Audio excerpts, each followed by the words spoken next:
Bonjour à tous. Aujourd'hui, on reçoit Ruth-Hélène Brosseau, la députée du comté de Berthier-Masquinongé. Évidemment, on se parlait depuis un certain temps de faire un bilan de la session. Là, je pense qu'on est rendu presque à l'étape de faire un bilan des 4 ans, vu que les élections ont été déclenchées entre nos discussions pour faire cette émission. Donc, on va faire un petit survol de ces 4 années-là, je pense aussi. Puis on parlera aussi de l'élection, de la très longue campagne électorale qui s'est amorcée il y a quelques jours. À ce moment-là, juste un petit rappel, si on recule dans le temps, évidemment, l'aventure... votre aventure dans Berthier-Masquinongé, ça a vraiment débuté un petit peu avant le mois de mai 2011, mais vraiment, vous avez été élu député de Berthier-Masquinongé le 2 mai 2011, lors des dernières élections, fait que ça fait un petit peu plus de 4 ans. Évidemment, on peut dire que c'est une victoire surprise, un petit peu. Pas dans le sens des dernières semaines de campagne, où on voyait que le NPD... avait quand même le vent dans les voiles là, à ce moment-là. Mais quand même, ici, ça faisait un petit bout de temps, le Bloc québécois était présent, tout ça. Et l'élection, quand même, avait été fortement en votre faveur. On parle, si je me rappelle les chiffres, plus de 39 des votes que vous aviez reçus. Et c'était Guy André là, qui était votre principal adversaire à ce moment-là, 29 Fait que c'est quand même 22 000 votes que vous aviez été chercher. On sait que votre arrivée dans le comté est un petit peu particulière, parce que dans le fond, le parti, à cette époque-là, cherchait des candidats pour finaliser, là, pour qu'il y ait des gens un peu partout dans les comtés. Mais depuis ce temps-là, je pense qu'il y a beaucoup d'eau qui a passé sous les ponts et que vous avez fait... je pense, un gros travail pour faire de Berthier-Masquinongé votre comté. Là. Exactement. Mais merci encore, Alain, pour l'entrevue aujourd'hui et de m'avoir accordé 7 ans. Oui, j'étais élue le 2 mai 2011. Les gens m'ont accordé leur confiance. C'est sûr, mon entrée en politique, c'était pas nécessairement normal. Mais depuis le 2 mai, je voulais travailler fort pour bien défendre les gens de Berthier-Masquinongé, connaître leurs priorités, leurs intérêts. Et j'étais toujours une voix forte à la Chambre des communes. Donc, depuis le 2 mai, j'ai relevé plusieurs nouveaux défis à la Chambre des communes, mais aussi avec le parti NPD. J'étais choisie élue vice-présidente du caucus national par mes collègues. Aussi, j'étais vice-présidente du comité permanent de l'agriculture et agroalimentaire à la Chambre des communes. J'ai réussi à faire passer une motion. Même le premier ministre a voté pour ma motion, en faveur de ma motion, qui vise une aide financière pour l'industrie laitière et le secteur fromager qui concerne l'accord commercial entre Canada et Europe. Donc, c'était allé vite, les 4 ans, mais c'était vraiment un honneur de représenter les gens à la Chambre des communes puis avoir la chance de les rencontrer, que ce soit ici à Berthierville, Lanareb, Saint-Gabriel, porte-à-porte ou régler les dossiers de citoyens au bureau. Dans le fond, c'est un 4 ans, surtout la première année, je pense que c'était beaucoup d'apprentissage. Il faut connaître le comté, c'est un très grand comté. Exactement. Aussi. Dans n'importe quel métier qui est nouveau, c'est sûr qu'il y a une période d'adaptation, connaissance, puis il faut que tu gagnes une confiance. Puis ça m'a pris, oui, un peu de temps, mais j'ai parti en vitesse. C'est sûr, notre entrée en 2011, c'était avec Jack Layton, notre chef. Puis malheureusement, on l'a perdu à cancer le mois d'août. Puis on a vécu une course à la chefferie. Mais depuis le début, j'avais la confiance de Jack. On avait une bonne relation. Puis même la première tournée que j'ai faite, la première visite, c'était quelques jours après l'élection, je pense que c'était le 10, c'était avec Thomas Mulcair. Donc j'avais des mentors, des personnes qui pouvaient m'encourager, mais aussi montrer un peu c'était quoi. Pour moi, c'était vraiment important d'être proche, porte toujours ouverte, une bonne relation avec les gens pour les défendre, puis être une voix forte à la Chambre des communes, puis réussir d'apporter des gains. Les 2 postes que vous avez mentionnés tantôt, vice-présidente du caucus, et puis au niveau du comité d'agriculture, c'est quoi, qu'est-ce que ça représente comme travail? Qu'est-ce que ça fait? C'est vice-présidente du caucus. Donc, chaque année, on va passer une élection. les 2 premières années, notre président de caucus, c'était Peter Julian, un membre du Colombie-Britannique. Puis, une année, j'ai décidé de me présenter pour être vice-présidente du caucus avec mon collègue de l'Ontario, Sudbury, Glenn Thibault. Donc, être président ou vice-président du caucus, c'est de représenter mes collègues. Donc, on passe une vote, puis à chaque mercredi, on a une rencontre stratégique. Donc, le Parti conservateur, le Parti libéral, le Bloc, j'imagine aussi, on va tous avoir des rencontres mercredi matin, une rencontre stratégique où on va parler de notre stratégie pour la semaine, les beaux coups, qu'est-ce qu'on va faire. Donc, tous les mercredis matins, on fait cette rencontre. Donc, j'assiste à des rencontres avec Tom, puis son équipe, son chef de cabinet, des rencontres de planification stratégique avec le noyau proche de Tom, mais aussi je représente mes collègues. Tu veux dire, si des gens ont des collègues ont des préoccupations, c'est le canal pour se rendre au chef, là, tout de suite. C'est ça, je suis la porte d'entrée, en fait. À ce moment-là. Des fois, je remplace, puis je préside, des fois, des rencontres de caucus. Aussi, j'étais présidente du comité législatif pour le NPD. Donc, chaque fois qu'il y a un projet déposé par le gouvernement, on va avoir notre porte-parole qui va faire une étude. Donc, cette personne va venir au comité législatif pour dire « Ah, il y a un projet de loi sur la sécurité publique. Ça, qu'est-ce que ça va dire? Ça, c'est les impacts. » Puis les députés vont avoir un débat. Puis on va prendre une position si on va appuyer première lecture, si on veut essayer d'amender ce projet de loi. Donc, c'est vraiment fun d'avoir, de gérer, d'être présidente de ce comité parce que c'est si important. Aussi, pour vice-présidente du comité permanent de l'agriculture, on a un président. C'était selon les règles de notre comité pour l'agriculture, c'était toujours un membre du Parti conservateur. Mais le deuxième vice-président, c'était un membre de l'opposition. Okay. Donc, pour une année, j'étais vice-présidente. Donc, je rencontrais souvent des parties prenantes. Je prenais des décisions. J'ai essayé de faire pousser des enjeux importants, des études. Moi, je voulais faire une étude sur les travailleurs de main-d'œuvre temporaire. Temporaire, oui. Pour le secteur agricole. Je voulais faire... c'est un dossier qui est important dans le comté. Pour le Québec, ici. oui. Pour le Québec, puis même dans le comté. Partout au Canada aussi. J'ai essayé de faire amener une étude parce que l'année passée, on a eu 53 millions de pertes à cause des problèmes à avoir notre accès aux travailleurs temporaires. J'ai essayé aussi d'avoir une étude faite sur la sécurité alimentaire, aussi le gaspillage alimentaire, plusieurs dossiers chauds. Donc, j'étais fort occupée. Le 2 mai 2011, toutes ces choses-là que vous avez vécues après, vous ne passiez pas nécessairement à ça, là? Non, pas du tout. Mais les 4 ans sont passés vite. J'ai plusieurs moments super agréables, des bons souvenirs. Comment, à la Chambre, on découvre ça aussi? Parce que tant qu'on n'est pas élu une fois, on sait comment ça fonctionne parce qu'on le voit à la télé ou peut-être qu'on l'a visité. Mais vivre ça de l'intérieur, là... La première journée, la cœur, ça battait assez fort, surtout la première fois que j'ai posé une question en Chambre. Mais oui, c'est un autre monde à apprendre, la procédure, le fonctionnement du Chambre, les règles, les lois, aussi comment ça fonctionne, les comités.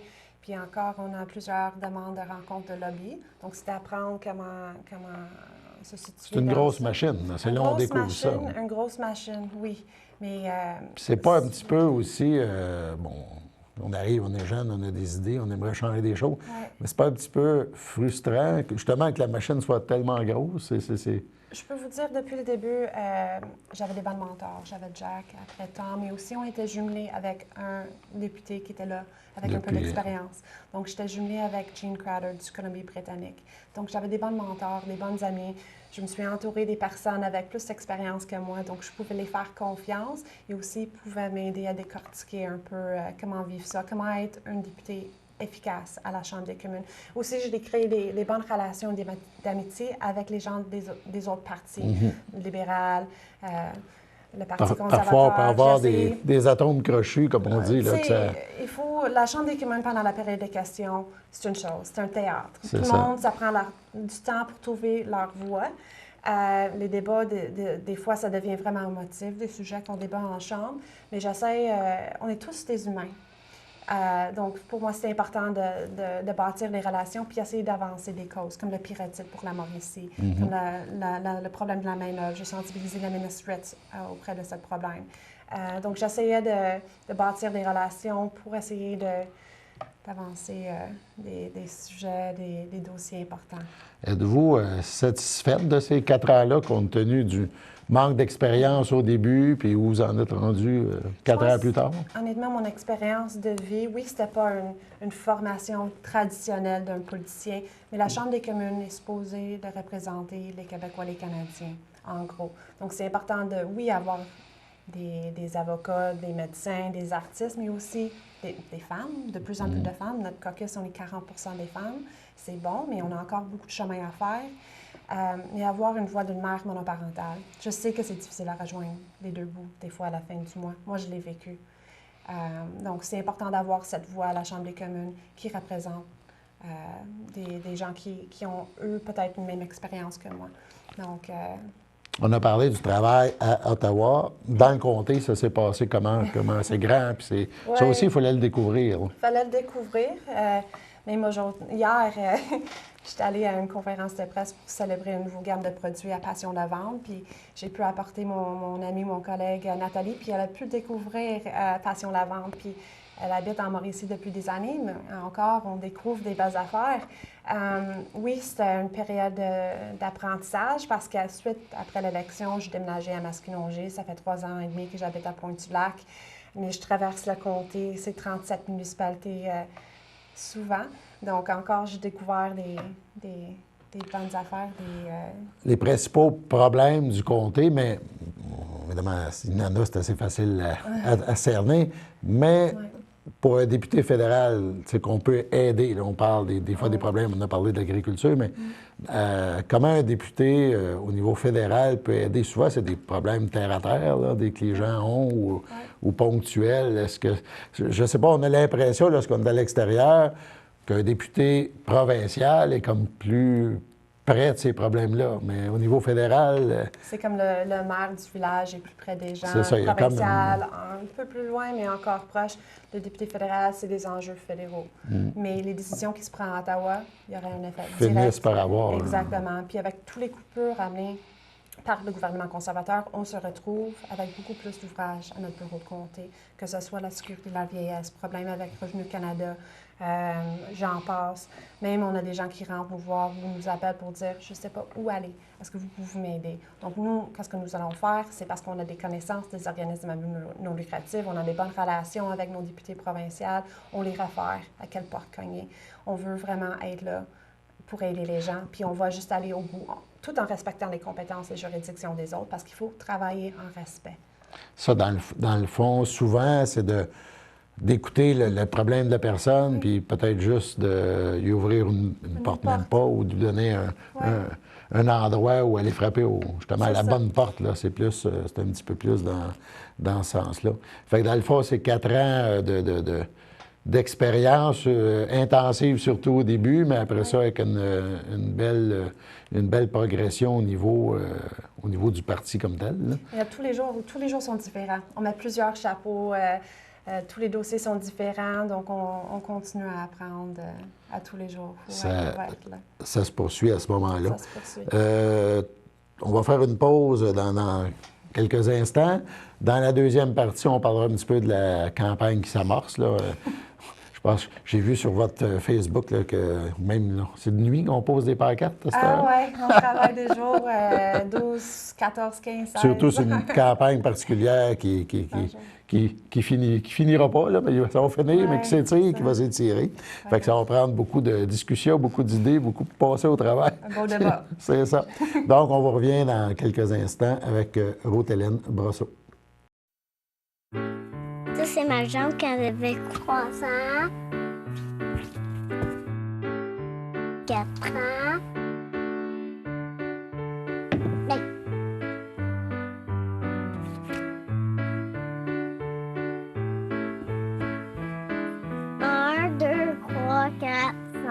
J'ai 5 ans et 5 jambes. C'est ma jambe de ski.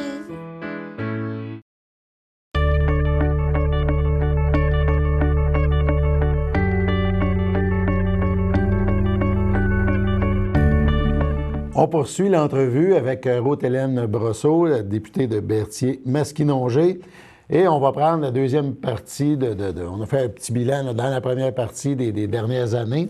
Comme je disais tantôt, on voulait faire un bilan de la dernière session. En raison des élections, mais pourquoi pas des 4 dernières années, les principaux points que la députée les dossiers que la députée Brosseau a travaillé, tant au niveau national qu'au niveau du comté. Évidemment, on va parler d'élections, vu qu'il y a des élections qui s'en viennent, même s'ils sont encore loin. On parle du 19 octobre, si je me rappelle bien, là. Exactement. Donc, lundi, le 19 octobre. Pour vous, c'est une première campagne, c'est particulier, là. Exact. Je vais aller essayer demander à la population de leur confiance pour un deuxième mandat sans avoir fait une campagne en premier lieu. Donc, on prend ça tranquillement. Les élections étaient déclenchées il y a 3-4 jours, si je me rappelle bien. Donc, on se prépare. Finalement, on a loué un bureau de campagne, on a fait de la peinture. Aujourd'hui, on faisait rentrer des gens pour nous aider avec les lignes téléphoniques. On a des bandes bénévoles, on a des anges qui viennent nous aider à chaque jour. On fait beaucoup plus de porte-à-porte. C'est pas nouveau que je fais du porte-à-porte, mais à cause qu'on a une élection, on va faire encore plus. Avec une campagne de 76 jours, on aura les prochains mois à en faire. Donc, les pancartes sont arrivées aujourd'hui. Donc, ça va être une longue campagne. Ça va être une campagne qui va coûter vraiment cher aux contribuables.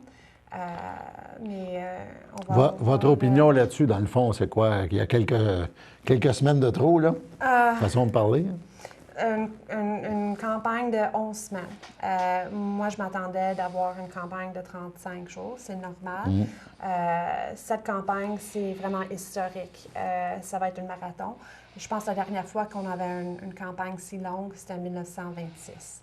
Donc, notre premier ministre a décidé, malgré que tous les signes nous disent que le Canada s'en vient vers une récession, c'est pas nécessairement vraiment fort. Il y a des raisons pour s'inquiéter un petit peu avec l'économie ici au Canada. Il décide de nous lancer dans la plus longue campagne dans l'histoire.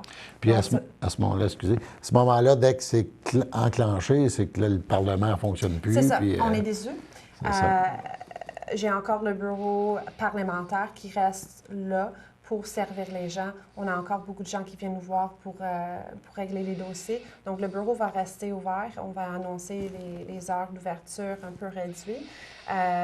Mais le bureau de campagne va être là. On va faire un peu les deux, mais assurer tout en même temps que les gens sont bien servis encore, parce qu'une campagne de 78 jours, il y a encore des dossiers à traiter. Ça, c'est notre priorité numéro 1, d'encore venir en aide aux citoyens. Parlez-nous un petit peu de votre chef. On a parlé, évidemment, là, vous aviez un beau lien au début, quand vous êtes arrivé avec Jack Layton, mais avec Thomas Mulcair, là, ça se passe comment? Ça se passe super bien. Je me souviens la première fois qui est venu ensemble après, on a fait la tournée ici dans Berthier-Masquinongé le 10, je pense, mai. Depuis ce moment, on a toujours eu une bonne relation de travail. Je l'ai toujours trouvé vraiment inspirant. On avait le cours sur la chefferie après le décès de Jack. Quand Tom est devenu chef, il y avait une période où il changeait, il faisait un remaniement de son cabinet de fantôme. Donc, il posait la question, Alain, c'est quoi vos intérêts? Qu'est-ce que vous voulez faire? Donc, moi, je l'ai écrit un beau courriel en expliquant comment j'étais passionnée de l'agriculture, puis il m'a choisi d'être critique adjointe pour l'agriculture. Donc, je pense qu'il m'a fait confiance pour me nommer critique adjointe pour l'agriculture, puis après ça, j'ai pu être choisie pour être vice-présidente. Donc, depuis le 2 mai 2011, j'ai pris un peu le galon puis des responsabilités supplémentaires à cause que je me suis démarquée à la Chambre des communes pour être une voix forte pour défendre les gens. Pourquoi les gens devraient, à la prochaine élection, élire un gouvernement de votre parti, oui?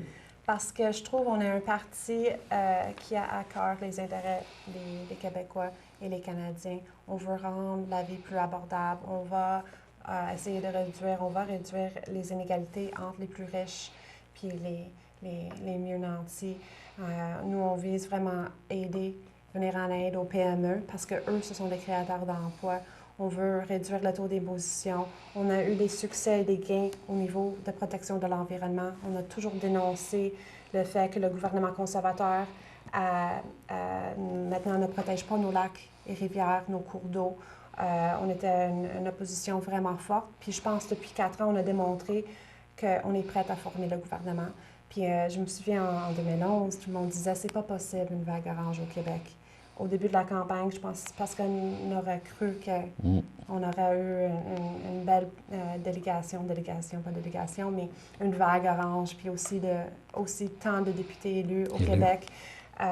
Même chose en Alberta, on avait une élection provinciale, c'était un château fort conservatrice, puis on a rentré un gouvernement néo-démocrate.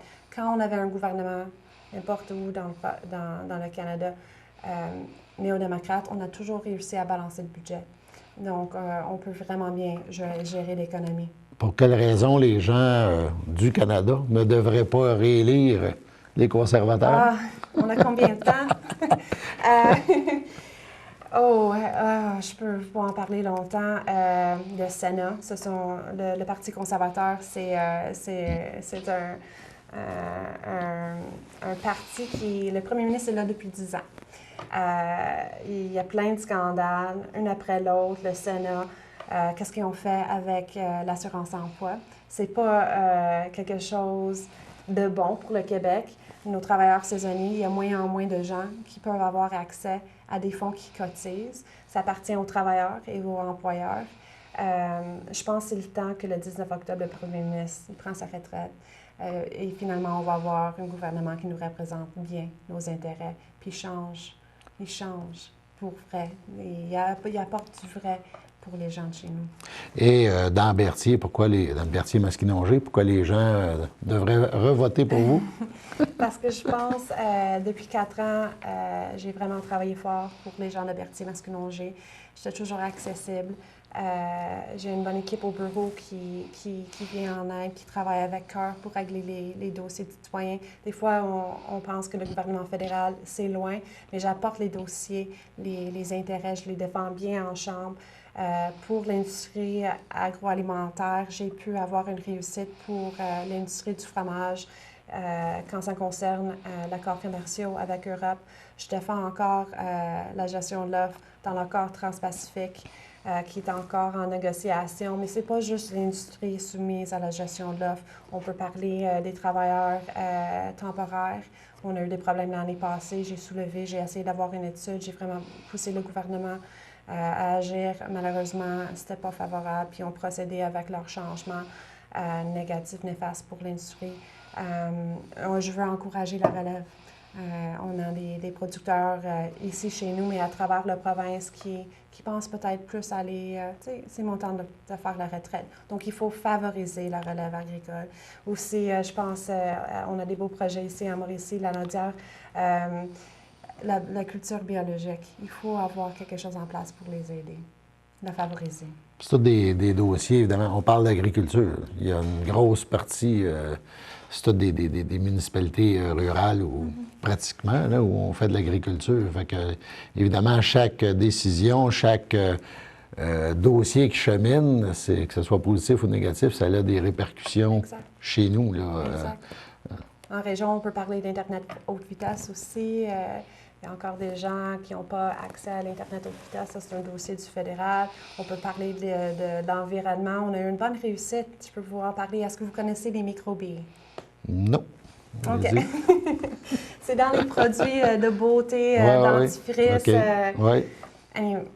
On sait qu'il y avait des rapports qui ont sorti qui disaient, notamment un rapport de McGill qui nous disait 20 de la pollution dans nos lacs et rivières, ce sont des microbilles. Même si on a des beaux systèmes de filtration d'eau, ça se ramasse dans nos lacs et rivières. C'est dangereux, c'est polluant, c'est toxique. Donc, nous avons utilisé une journée d'opposition pour sensibiliser le gouvernement à cette cause-là, puis on a demandé l'interdiction de ce produit.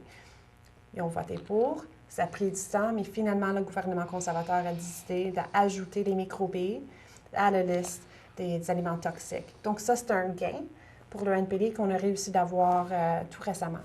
Donc, on est vraiment fiers de ça, mais il y a encore beaucoup de chemin à faire. Surtout on parle beaucoup d'oléoduc Trans-Canada.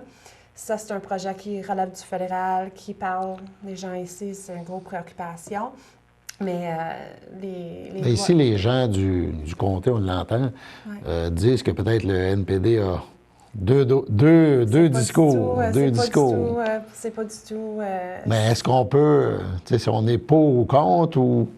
Je ne sais pas, c'est difficile. Je peux vous éclaircir là-dessus, allez-y. Parce que pour moi, c'était toujours... j'ai tenu plusieurs séances d'information, des consultations avec les gens de Berthier-Masquinongé, les citoyens, pour les entendre et aussi les sensibiliser. Et on a fait des conférences sur l'oléoduc avec des experts indépendants. Le tracé du oléoduc proposé par Trans-Canada, c'est Lanoraie, Lavaltrie jusqu'à Trois-Rivières. C'est un gros projet, mais l'évaluation, ça reste avec l'Office national de l'énergie. C'est un processus pas transparent, pas crédible. Depuis l'arrivée de Harper, il a préparé le terrain pour des pipelines. C'est ça quelque chose qu'il aime. C'est sûr, le projet de Trans-Canada, est-ce qu'il va apporter des jobs? Il va apporter des jobs pour la construction. Est-ce qu'on va le raffiner ici? Non. Donc, qu'est-ce qu'on fait? Le Québec, il prend les risques. Donc, la situation comme telle, avec les lois et protections, les évaluations au niveau fédéral, le NPD, c'est clair, on s'oppose au projet de Trans-Canada. Donc, on est clair là-dessus, mais il y a beaucoup d'informations qui circulent sur les médias sociaux, il y a des articles qui ont sorti, on s'oppose au projet de Trans-Canada. Aussi, il faut aussi souligner le travail du MRC d'Autrey, qui ont relevé le défi, qui ont consulté. Il y avait une belle étude qui était faite qui démontrait qu'est-ce qui arrive à Lanoraie avec les tourbières, les risques qu'on prend. Donc, je tiens à féliciter tous les élus pour avoir pris une décision contre l'oléoduc. Puis, pour être une députée, il faut représenter les gens. Puis, si j'ai 17 maires, un MRC au complet qui me dit on ne peut pas l'avoir, on ne le veut pas chez nous, qu'est-ce que j'ai à faire? J'ai besoin d'apposer un projet de loi. Dans ce sens-là.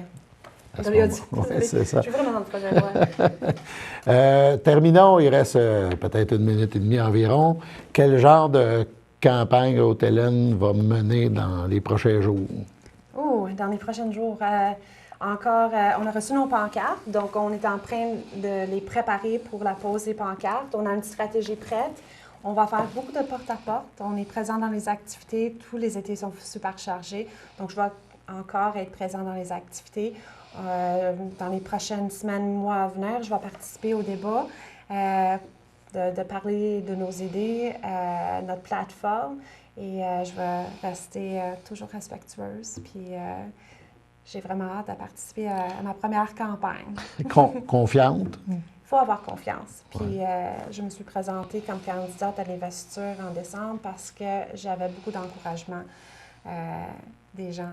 Ils étaient satisfaits de mon travail. Puis je pense qu'on rentre dans quelque chose parce qu'on y croit puis on est confiante. Mais je ne prends rien pour acquis parce que je sais que tout peut changer, surtout avec une campagne de 78 jours. Mais je suis vraiment confiante. Puis, qu'est-ce que j'entends sur le terrain? Les gens sont prêts à avoir un changement de gouvernement. Puis, la seule façon de le faire, c'est de voter NPD puis mettre notre premier ministre dehors. C'est le but. Voilà, c'était une entrevue avec Haute-Hélène Brosseau. Évidemment, un bilan des dernières années, puis évidemment, on ne pouvait pas ne pas parler de la campagne électorale qui vient de s'amorcer. On va sûrement avoir l'occasion de se reparler souvent, vu qu'il y en a encore long jusqu'au 19 octobre. On vous remercie d'être passé dans nos studios et à une prochaine. À la prochaine. Merci beaucoup.